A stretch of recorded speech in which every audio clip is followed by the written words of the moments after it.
Now, a question I keep seeing sort of pop up in the comments sections of my videos anytime I talk about Andor, which, if you haven't seen any of those videos, it was a series I absolutely loved. Anyway, I keep seeing it sort of asked if the Andor series has now raised the bar for Star Wars shows, if after it we the fans, or at least the fans who liked Andor, will now look differently at either previous or future Star Wars content and sort of re-examine it or judge it by different standards, perhaps. And this actually kind of goes along with something I've seen asked of The Mandalorian for years at this point, since it first came out and immediately caught fire and was a smash hit and was almost universally loved by the fans in the wake of the rather divisive sequel trilogy. Which is if one of the main reasons why The Mandalorian was or is so loved is because the sequel trilogy, in the eyes of many, had been so bad. If people just latched onto something that was finally, at the very least, good again in the Star Wars franchise, and inflated just how good it actually was. And though I don't think it's impossible that it was somewhat of a contributing factor to just how beloved and sort of celebrated it was and is, because as someone who loves Star Wars and literally talks about it daily and wants it to be good, and was also disappointed by the sequels, yeah, it was indeed great to see fans sort of rally around something within the franchise again. It was great to be able to just talk positively about something Star Wars again.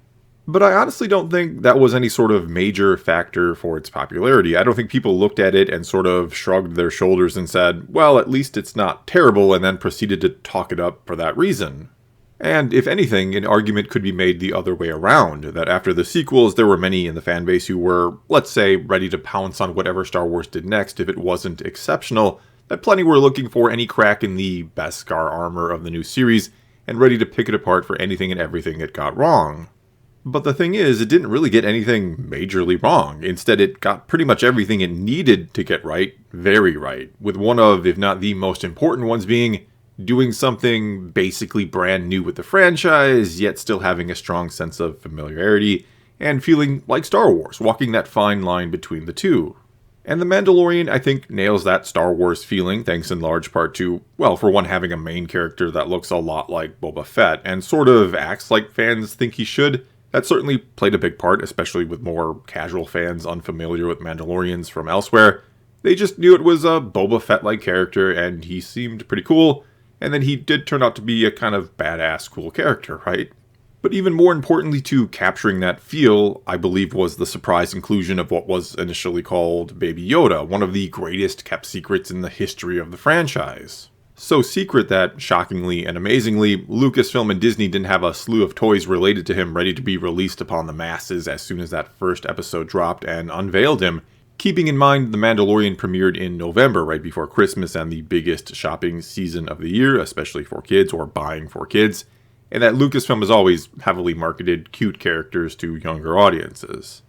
And whether doing that or not doing that, not having anything ready, was in an effort to hopefully keep the integrity of the secret of Baby Yoda intact, because it leaking out early, I think, ends up being met with a ton of skepticism and eye-rolling from those aforementioned fans ready to pounce on anything and everything potentially wrong with the new series. Or they held back producing his merchandise because they somehow completely underestimated the potential popularity of the character is difficult to say. Either way, it is hard to get any more Star Wars-like or Star Wars feeling than to have a member of Yoda's species in the show. It screams Star Wars like few other things can, and yet he literally can't talk, much less scream himself. He's nothing like the other well-known member of Yoda's species, which is, of course, Yoda himself, and then there's also Yaddle as well. Because whereas Yoda was the wise old Jedi Master that Luke relied on, and is arguably one of the strongest and most powerful Force users we've ever seen, Grogu is the opposite. He is more or less this seemingly completely helpless child who relies almost entirely on the Mandalorian to save and protect him. And in the process becomes not just a turning point for our main character as the series goes on, for Din Djarin, but when your main character wears a helmet all the time and is a man of few words, you do need some sort of outlet for him to convey or express his feelings and emotion towards and through, which is exactly what Grogu is and does. He is, you could say, the face of Din Djarin, a very cute and emoting face. And also, from time to time, and then needing a nap afterwards, Grogu uses the Force and further adds that familiar Star Wars feeling, as well as giving the show an air of mystery and intrigue, not to mention plenty of interesting questions around him. Like, how did Grogu end up on some random planet held by what seemed to be bandits? Why exactly is he being hunted by the Empire? What are they using his blood for? And how did he survive and escape the Jedi Temple during Order 66? Not to mention, just what is the deal with his species? And though those are fascinating questions, I think the real key to the success of The Mandalorian, the show itself, is that all of these questions exist and are intriguing without it stealing all of Din Djarin's thunder as our main character, or being so all-consuming that we're only wanting and waiting for answers about Grogu's backstory, and fail to enjoy the ride the show is taking us on, the ride he's going on with Din Djarin. The two together, the way they work and interact, is the main draw of the show, not the looming mysteries. This is the key to the success of The Mandalorian. But this overwhelming success has maybe led to a bit of an issue with what to do with Grogu now, and judging by the way Season 2 ended, it seemed like separating the two, Grogu and Din Djarin, for a little while might be the best course of action in the minds of Filoni and Favreau, that, as the saying goes, absence makes the heart grow fonder. But in the eyes of Disney and Lucasfilm, that absence might make the ratings and subscription numbers go down. It almost feels like they, meaning Disney and Lucasfilm, feared what The Mandalorian, the show and character, is or would have been without Grogu, or how popular Season 3 would have been if he's not in it. But as most of you are no doubt aware, the dynamic duo of Din and Grogu were, rather hastily you could argue, brought back together in a different show entirely in the Book of Boba Fett. Which, tinfoil hat conspiracy time, does reek a bit of corporate intervention. It does seem like Disney may have realized the numbers wouldn't be quite the same without Grogu, and helped that little guy, or those writing him, quickly make his decision not to be a Jedi, and to instead go back to Mando, and before Season 3 ever came out. And so anyway, to briefly kind of go back to that initial question about Andor raising the bar for Star Wars, I do think the Star Wars franchise once again finds itself in a rather interesting position as another season of The Mandalorian quickly approaches. This past year, we've seen the release of 3 live-action shows, with the first 2 being The Book of Boba Fett and Obi-Wan Kenobi. And both of these were, well, let's just say, not universally loved by the fanbase. Some feel the shows were kind of minimal effort and generic because they knew they had the name recognition with these characters to draw in an audience no matter what the quality might be. And, as I kind of feared would be the case if Kenobi wasn't top tier, if one of the greatest legacy characters of the franchise wasn't handled extremely well, a lot of people, a lot of fans checked out of the franchise after it. Which I think, to some degree, that gets reflected in the numbers for Andor, that it doesn't feel like there's much of an audience there for it, despite critical acclaim and plenty of fans proclaiming it not only some of the best Star Wars ever, but one of the best shows ever, period. That then leads to the question, can Grogu bring back the numbers and the magic once again? Will Season 3 of The Mandalorian be huge? And well, I think the answer to that is a resounding yes. I'm sure the numbers will be there for Season 3, especially with him, Grogu, back from the start.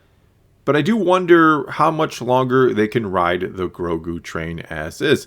I do go back to, again, them separating Mando and Grogu at the end of Season 2, and the apparent idea that they did need some time apart.